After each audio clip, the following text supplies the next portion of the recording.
HDB financial services IPO பற்றி பார்த்துடலாம். இது ரீசெண்டாக வந்திருக்கையில் ஒரு மிகப்பெரிய ஐபிஓ. இது ஒரு அப்பர் லேயர் நான் பேங்கிங் ஃபினான்ஸ் கம்பெனி. மொத்தம் 12,500 கோடி ஐபிஓ. இதில் ஃப்ரெஷ் இஷ்யூ வந்து 2,500, 10,000 கோடி ஆஃபர் ஃபார் சேல்.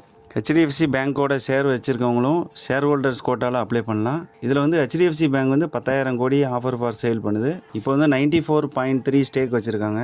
இந்த ஆஃபர் ஃபார் சேல்ஸுக்கு அப்புறம் அது ஹெச்டிஎஃப்சி பேங்கோட ஹோல்டிங் வந்து 75% குறையும்.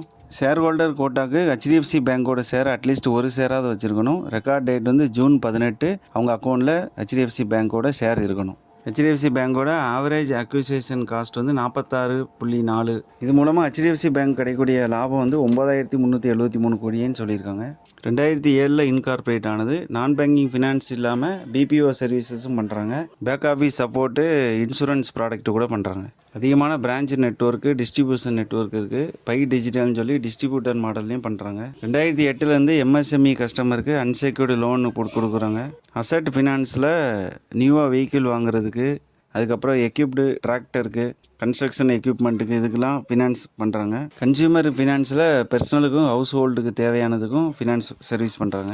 உங்களுக்கு 1,771 பிரான்ச்சு, 1,170 டவுனில், 31 ஸ்டேட்டில், யூனியன் டெரிட்டரியில் இருக்குது. IPO date June 25 27. Price band 700 740. Lot size 20 share.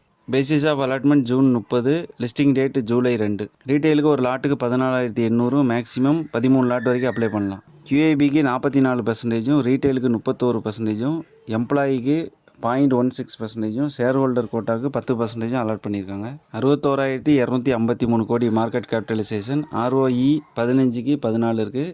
Debit அதிகமாக இருக்குது, 2க்கு 5.85 இருக்குது. அன்செக்யூர்ட் லோன் 2024 28% இருந்தது.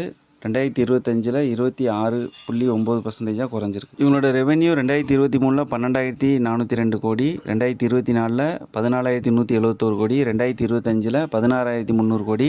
ப்ராஃபிட்டு 2023 1,959 கோடி, 2024 2,460 கோடி, 2025 2,175 கோடியாக இருக்குது. இவங்களோட EPS 2025 27.4 இருக்குது. PE ratio market price divided by EPS.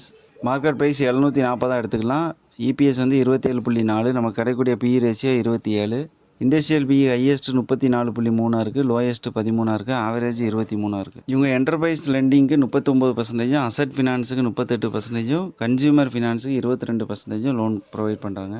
Comparison with listed பேரில் பஜாஜ் ஃபினான்ஸ் இருக்குது, Sundaram finance, L&T finance, Mahindra and Mahindra finance, Cholamandalam investment, Shriram finance. Bajaj finance 2016 100 கீழே ட்ரேட் ஆகிட்டு இருந்தது, இப்போ 900 ரூபாயில் ட்ரேட் ஆகுது. சுந்தரம் ஃபினான்ஸ் 2016 1,500 இருந்தது, இப்போ 5,000 அந்த ரேஞ்சில் ட்ரேட் ஆகிட்டு இருக்குது. L&T ஃபினான்ஸ் இப்போ 190 அந்த ரேஞ்சில் ட்ரேட் ஆகுது, ரீசெண்டாக லிஸ்ட் ஆனது. M&M ஃபினான்ஸ் 2010 50 அந்த ரேஞ்சில் இருந்தது, இப்போ 350 வரைக்கும் போயிட்டு இப்போ 260 அந்த ரேஞ்சில் இருக்குது.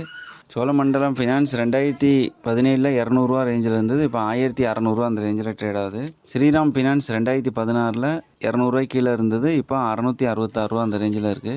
2022 RBI ரூல்ஸ் படி upper layer NBFC company September 2025 stock எக்ஸ்சேஞ்சில் லிஸ்ட் ஆகணும். அப்படிங்கிறதுனால இந்த IPO வருது. இண்டஸ்ட்ரியல் அனாலிசிஸில் MSME லோன் வந்து 27%, ஹவுசிங் லோன் 20%, ஆட்டோ லோன் 46% இருக்குது, personal loan 24%, gold loan 51%, micro finance loan 51%, consumer durable loans 68% இருக்கிறதுலாம் இந்த கம்பெனிக்கு ஒரு சாதகமாக இருக்குது. NBFC credit growth CAGR 13.2 2028 15 to 17 வளரும் அப்படின்னு சொல்கிறாங்க. இவங்களோட key strength retail loan book ரொம்ப ஸ்ட்ராங்காக இருக்குது. இவங்ககிட்ட டைவர்சிஃபைடு ப்ராடக்ட் போர்ட்ஃபோலியோ இருக்குது.